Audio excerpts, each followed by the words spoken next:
Hey guys, Arpim here. Hope you're doing well. Having a really great day. This video, I have the brand new Bitmain E11. This is the new ETH hash or ETC hash ASIC miner from Bitmain, and thank you to Crypto Miner Bros for sending this to me. And first impression is that I thought I was gonna get the new like P13 or P14 cable, but because this is a 9.5 gigahash model at about 2500 watts, I can see why they've only put the C13 to C14 plugs here. So as well, first impression, okay, looking at here, this E9 or E11, okay, I'm used to saying E9 Pro. I have two myself, and actually I've had both of them break down on me. Thankfully I had both of them fixed, thank you to Decentral who fixed them for me up in Canada. So the E9 Pros I don't think have a very good track record, but you guys can let me know down below if you've had issues with your E9 Pro. I do have an E9 that I got, I don't know, a couple years back that's still running, okay? The E9 is still going. So I hope this E11, okay, or non-pro, okay, it just says E11 9.5 gigahash. Okay, I'm wondering if Bitmain's gonna come out with a E11 Pro. And another first impression is that this is a lot smaller, I'd say, than the E9 Pro. The E9 Pro, I'd say, goes out to like here. It's extremely long. I don't have one here to show you guys a comparison, but yeah, in terms of this part here, it's way further out, okay? So this E11 is much further in. I'd say this is kind of similar size to kind of like a, I don't know, KA3 or maybe the K7 a bit. Yeah, this is just a little bit further out, but otherwise the back body here is still the same, I guess, for the power supply area here. There's the 120mm fans, two in the front, and there are none in the back, okay? So just two fans. I'm actually curious how loud this thing is. We're gonna turn this on, but actually before I turn this on, we're going to make sure that the cables did not pop out. So let me just pop out the top here. Okay, took out one screw, and let's just make sure, you know, from shipping that there's nothing that popped out, because yeah, another thing I wanted to make sure of is, yeah, just make sure everything's all plugged in. Nothing, you know, popped out. And because I saw another content creator that got an E11 and his did not work. So I hope I don't have the same fate here, okay? It's a brand new model from Bitmain. Doesn't look used, looks, you know, looks pretty good. Looks like there's some marks on here. I think it's just they were verifying that all this stuff was, you know, in. There's marker prints on the fans here, on the control board power. Yeah, okay, everything looks to be just fine. Okay, let me put it all back together and we're gonna turn this thing on. Okay, let me plug in the Ethernet here, and then we're gonna plug in the power, which it does not come with a power cable, so have to provide one myself, okay, which I have a singular, okay, C14 one, a C14 end here, like this, and then I have to dual C13, okay? So yeah, this cable should be sufficient because of the power requirements. Normally I would do two C14 to C13 cables, okay, just to be safe, but I'm confident in this one here. I got it from infinitecables.com. So, okay, let's plug her in. Okay, let's plug her into my PDU, and it's not long enough because I have this AE box in the way. Alright, this is going to turn off anyway because I'm going to see the power at the wall. Okay, let me just move this, unplug that. Okay, let's plug her in now, like so. Okay, alright, there we go. On, right away. Any smoke? I don't smell any smoke. Okay, but it looks like it's turning on. It's not loud right now. It seems to be very quiet. Okay, not pulling too much juice right now. Okay, let me go into the computer. Oh, there we go. Okay, now it's ramping up. Alright, okay, let me go on the computer. Okay, this thing is screaming, so let's log into it. And let's see what the web GUI looks like. Okay, so very similar to other Bitmain models. Looks like we got 3 hash boards here. Looks like it says all normal. 6 chips on each one by the looks of it. Okay, so that's cool. Let's go to settings. Okay, so I'm mining currently a lot of my ETC hash, ETH miners to 2 miners for Ethereum Classic. So I got my E9 Pros here, okay, which are getting about almost 4 gigahash. So this E11 is going to do 9.5 gigahash. I got a V2H, I got 2 Bombax miners. So let me add the US pool here to the Antminer. And as well as I'm just going to add the Europe backup pool. Okay, copy that, there you go. And I'm gonna copy my Ethereum Classic address. I have been mining and holding Ethereum Classic over the past like 3 years. So I'm gonna paste that there. I'm gonna call this E11, okay, there you go. And paste all 3 into there. XXX as password and save. All right, now this fan does not die down. Maybe it's gonna die down once it starts mining. Let's see. Okay, so that's successfully saved. Okay, so we're gonna give it some time here. I don't even know if it's supported on 2 miners or not. Okay, I'm just trying it out. I have a feeling it's gonna be like only F2 pool or something. I remember when the E9 Pro came out, there were a lot of pools in which it wasn't supported. And it took like a good couple months for some pools to support the E9 Pro. And you know, I don't think it worked. It didn't work on NiceHash, and I'm gonna assume it's not gonna work on NiceHash for the E11.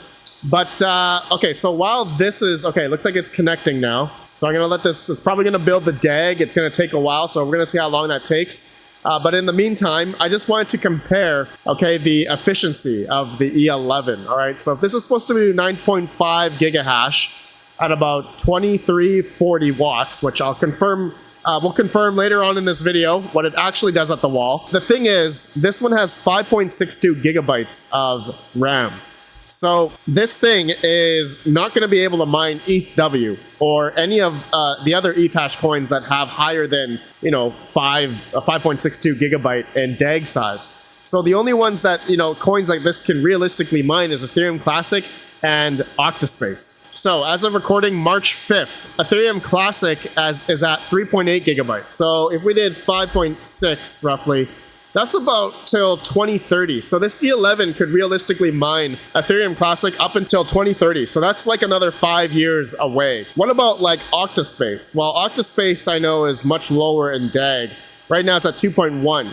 So if we did 5.6, the E11 should be able to mine Octaspace until June 2031. Now, is the E11 supported on mining Octaspace? I don't know. Let me go check K1 Pool. I know K1 Pool is normally pretty fast on adding support for the E11 or the E9 Pro last time. So it looks like no. So it looks like the E9 Pro is here.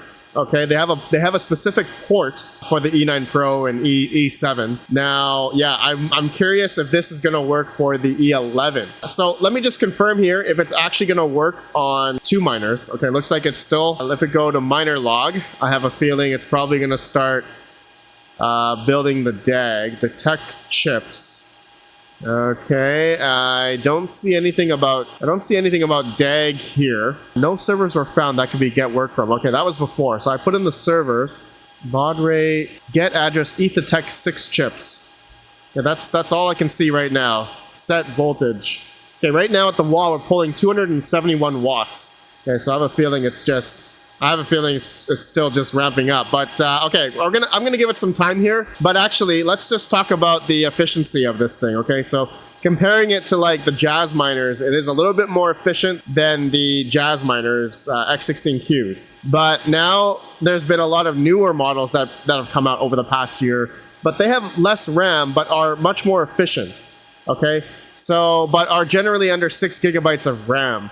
Now, there's a big dog coming out, okay, the Jazzminer X44Q. This one is slated to have 12 gigabytes of RAM.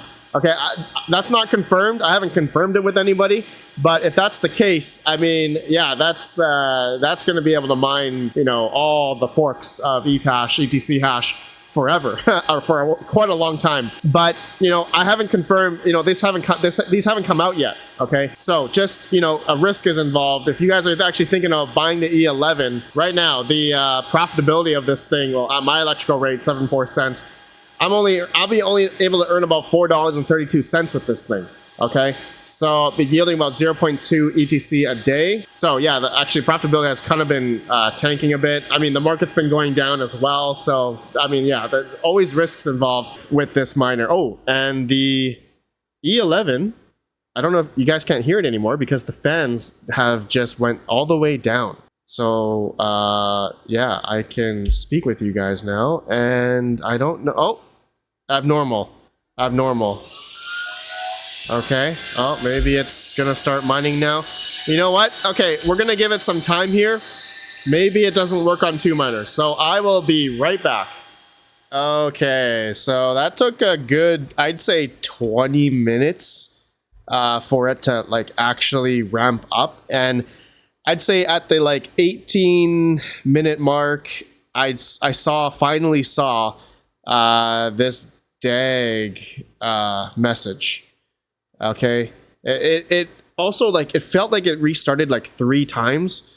Okay, cache size, DAG size. I didn't see this message until like, you know, 18 minutes in. I know it says 22 here, but I'm just equating since the beginning. I had it up, right, minusing out when I first started, but just putting in my address since I started. I'd say it took a good 20 minutes for this thing to ramp up. But okay, so it looks like it's mining, okay, successfully. To 2 miners. Okay, my hash rate's over, it says over 11 gigahash, which is quite insane. So here's the temperatures. This thing is still kind of ramping up. It's only been 6 minutes according to the web GUI here, but there were times when it did show errors on the first chips, maybe 10 minutes in, but then after, yeah, like I said, like 20 minutes all in, it started to mine. Okay, so it does show up on the mining pool now. Okay, just to show you here. It's okay, and looks like my E11 worker name did not work, even though I did period. Okay, so it looks like that did not work. It just shows, I guess, the regular serial number or something like that, or MAC address of the miner, whatever. But yeah, the power consumption though, let's go back out. Okay, it's ramping up. So 7 minutes in, there's the power consumption. We're at 3,020 watts. And it's going down now. So I think there's a bit of a, like there's been quite the ramp up with this thing. The initial startup, you know, done first. So I have a feeling once this thing is done, you know, ramping up or ramping down, you know, testing voltages, I think, like according to the miner log, it's gonna start, hopefully the power consumption should start ramping down to like 2,500 watts. So I'm gonna let this go just for a while until it tapers down. I will let you guys know how long it takes for it to essentially taper down, because yeah, it took quite a long time for it to ramp up. Now it seems like it's ramping down. So 8 minutes in, according to the web GUI here, we're showing more than 9.5 gigahash, but I'm gonna assume it's just because it's just ramping up right now. It's probably gonna start coming back down. But okay, so I will be back. I'm gonna let this thing run for more than an hour, and I'm gonna update you guys, just give you the results, see if it ramped back down. Okay, be right back. Okay, it's been about 3 hours and 20 minutes, and it's been running pretty good. I was expecting 9,500 megahash, okay, but I think consistently here on the mining pool, it says we've been getting almost 11 gigahash. So we are definitely over the advertised hash rate of 9.5 gigahash on Ethereum Classic here, which is quite interesting. I'm not really sure what's happening here. I mean, unless like I have an extra chip or Silicon Lottery or this thing is like overclocked or something, but it seems to be performing very well. So if I added all the theoretical hash rate numbers together, it's about 11,000, right? 11,000 megahash. And you guys can see my real-time hash rate here, frequency, hardware errors. Okay, so we have some pretty decent amount of hardware errors, but I was looking at the miner log as well. Okay, if I scroll down here, Okay, you're actually having a bit of invalid shares, okay? But I confirmed at the mining pool, okay, the invalid shares, it's only about 1%, okay? So this E11, which is this one here, has been finding shares just fine, accepted shares, valid shares right there over the past 3 hours, but we have a 1% invalid share, okay? So whether or not, if the Bitmain firmware may have a update, which I did check on the Bitmain firmware website, if there was any here, go to eSash and then E11, there is nothing, right? There's no file here, no updated firmware. Of course, this is pretty new, so that is expected. But yeah, so I'm really not quite sure why I'm getting pretty much like 1,500 more mega hash here on this E11. Okay, it's getting pretty close to 11,000, you know, mega hash or 11 giga hash. But another thing that's also crazy is the power consumption is now just pretty much hard stuck at 2935 watts. It was at 2925 earlier, but yeah, so we're using like 500 watts more than advertised. Okay, so is this thing overclocked? I did not see any like overclocking method in this web GUI at all. Okay, so system, yeah, nothing. So it seems to be, you know, it seems to be performing very well. Okay, did I get some like golden sample E11? maybe, okay, but I am going to let this run for the next, I want to do a full day. I'm gonna do like another video later on next week. I'll give you guys a recap. I'm really uncertain how reliable this thing is gonna be, but from previous history, the E9 Pros really, you know, they were quite unreliable. But I have two of them, but they're fixed, and so they're okay now. I'm curious about the E11. I know Mr. Tech Hustler had issues with his E11. His just didn't mine out of the box. So yeah, we'll see how this thing goes, but otherwise, I think, yeah, it's quite the monster. And just inputting my exact numbers that I'm getting here, roughly, okay, on my E11, and link down below to this list if you guys want to see more efficiency numbers from other models here. Okay, it's in the description. But, so with my numbers, I'm getting about 0.26, okay, so my efficiency is like a little bit higher, but I'm getting like a lot more hash rate, right? And so actually the dollar per hash, because it's about $5,800 on Crypto Miner Bros, okay, it's actually, if I were to compare it to all the other miners out there, the dollar per hash on this thing is actually pretty good. Okay, just comparing it to like the iPolo V2H's and like Bombax and whatnot. I don't know how much the Jazz miners are going to be, okay, but if you know, if the Jazz miner is going to be like 20 grand, it's about $0.085 per mega hash. But so the dollar per mega hash on the E11 is actually pretty enticing currently, okay, if you believe in Ethereum Classic or Octaspace or anything like that, okay. My profitability on this miner, since it's 11 giga hash, I'm actually earning almost $10 a day, or, you know, 0.47, 0.5 ETC a day.